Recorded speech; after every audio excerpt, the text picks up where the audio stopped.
I'm Amanda C., and I will be presenting on the history of body image of women in the United States. Since the moment humans developed symbolic behavior, ideals have emerged about how an individual should look in order to be considered attractive to society, particularly women. Sculptures and paintings have been created in their image, and more recently, the media has been shaped around them with a purpose other than depicting their socially constructed beauty. We as a society have been bombarded with images of tall, toned, skinny, but still curvy women in the efforts of selling a product or service or encouraging certain behaviors. While this form of advertisement has persisted for decades, the so-called ideal body shape has always been changing. I'll be presenting this history in the context of the United States and how behaviors of the average women reflect these beauty standards between 900 and now. From the late 1800s into the beginning of the 1900s, the Gibson girl became the ideal female body image, appearing in Charles Dana Gibson's illustrations. Combining the more traditional depiction of the fragile lady with elements of the new, voluptuous woman, he drew them as having a thin waist but large busts and hips and rounded shoulders. Although they were expected to be more independent and educated than their predecessors, the Gibson girl still upheld feminine ideals.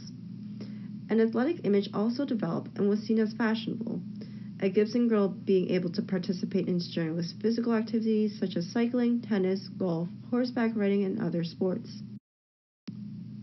In order to achieve this distinct shape of a Gibson girl, women would adorn tight corsets and cinch their waists to their desired shape. At this time, the swan-built corset was popular and forced the torso forward and caused the hips to project out to create a distinct S-curve. Of course, this caused strain due to the exaggerated posture and resulted in back and spinal injuries.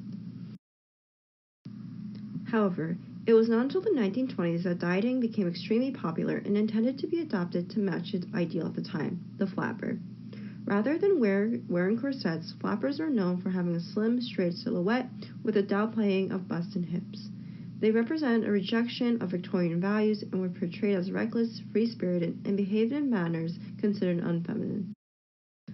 This era not only saw a proliferation of advertisements utilizing the concept of the flapper to sell their products, but also claims of goods promoting weight loss that would help achieve this ideal.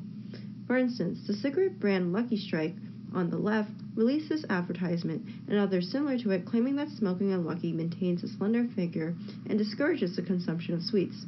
The advertisement on the right promises that their reducing soap will wash away fat in years of age. Such ads were not to encourage health, but to promote the purchase of the products and conforming to a certain body shape. Being constantly bombarded with skinny addresses and advertisements encouraging the idea that one should want to lose weight, women had to turn to the flapper diet if they wished to emulate this ideal. One was the Hollywood 18-day diet, where only oranges, grapefruit, toast, and eggs would be eaten. Another, called the Medical Millennium Diet, instructed the individual to chew slowly, eat one dish per day, and endure enemas.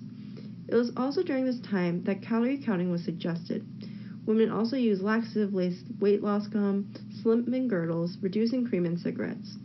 While many were certainly underweight and actresses endured dangerous dieting, it was not until the 1970s and 1980s did the cases of anorexia and bulimia escalate. From the 30s to the 40s, Americans saw a return to more traditionally feminine characteristics, beauty standards emphasizing a soft and slim feminine silhouette rather than the exaggerated shapes of the early 1900s and boyish forms of the 20s. In fact, ads promoted products and services that would help women gain weight.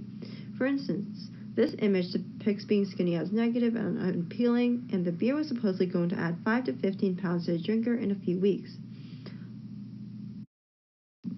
Other ads claimed the emergence of new scientific discoveries and treatments that would help consumers easily lose weight. Once again, the purpose of these campaigns was to convince women to buy their service in order to supposedly improve their appearance. These values remained prevalent into the 50s as models like Marilyn Monroe and Grace Kelly and pinup girls became the epitome of the ideal female during the time. With the popularization of the Hollywood movies and actresses and increased access to materials post-wartime, women became even more exposed to these unattainable silhouettes and were expected to always look their best when leaving the house. With the 1960s came a dramatic change in the ideal body image. Instead of the hourglass figure previously coveted, a thin and androgynous form like that of a supermodel Twiggy at the time became desirable. While there was still circulation of weight gain advertisements and society beginning to value toned but not overly muscular bodies in the 80s, a slender form was constant. In fact, as mentioned before, it was in the 70s and 80s that the eating disorder anorexia nervosa first received media coverage. The number of cases of bulimia also escalated at this time despite the simultaneous increasing rates of obesity in the U.S. Diet pills, which often use possibly dangerous amphetamines to suppress hunger, gained popularity. Not only were women supposed to diet to reach this ideal, but they were also expected to exercise with the emergence of aerobic exercise shows. We see an emergence of Weight Watchers ads like the one here, and other campaigns promising weight loss through appetite-suppressing candy. In the 90s, America saw the emergence of an even skinnier ideal, termed heroin chic. The models of the day were extremely thin, wispy, and waif-like. Kate Moss epitomizing these characteristics. Unsurprisingly, the rates of anorexia and bulimia continued to steadily increase. Similarly, weight loss advertisements continued to focus on physical appearance rather than the health benefits of changing one's eating habits and exercising. The 90s also experienced an explosion of dietary supplement marketing, most of which were unproven value and or have been linked to serious health risk. It was in 1991 when a study was published claiming that the lifetime prevalence of bulimia was immensely greater among women born after 1960 than it was for those born before 1950.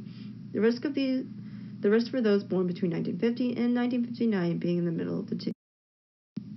From 2000 to present day, the ideal body image, according to social media, television shows, movies, and magazines, is a toned, slender hourglass figure. Ads promoting weight loss products and services are still very much prevalent with this shape in mind. Again, the eternal benefits of changing one's lifestyle and eating healthier are often not mentioned in these ads.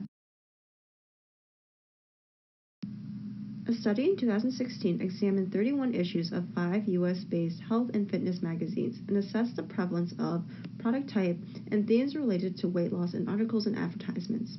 It was found that a majority of topics in the articles addressed exercising and dieting or eating less the most, accounting for 32% and 18.6% respectively of the topics.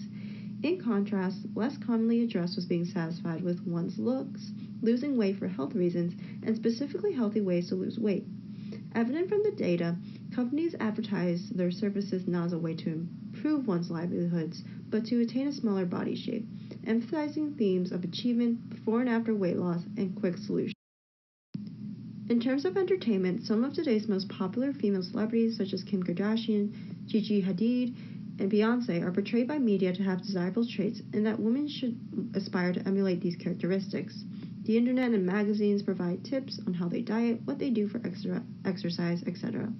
While today's standard is more inclusive in terms of ethnicity compared to past decades, though still extremely disappointing, silhouettes that deviate from that model are almost never portrayed as beautiful in mainstream media. While companies such as Dove and Aerie are running body-positive and self-esteem campaigns, young women are still bombarded with images of Victoria's Secret angels, weight loss ads that only promote physical appearance without mentioning health benefits, and other societal aspects that contradict the encouragement of loving yourself as you are. Additionally, popular social media platforms like Instagram, Facebook, etc. heavily influence young girls' perception of their own body. According to both the DSM-5, or Diagnostic and Statistical Manual of Mental Disorders, and national surveys, bulimia has a lifetime prevalence of 1.5% among U.S. women and is about 10 times more common in women than men. Binge eating disorders are even more common with a lifetime prevalence rate at 3.5%. Yes, the rates of eating disorders are not significantly increasing as they were decades before, but is that really the best?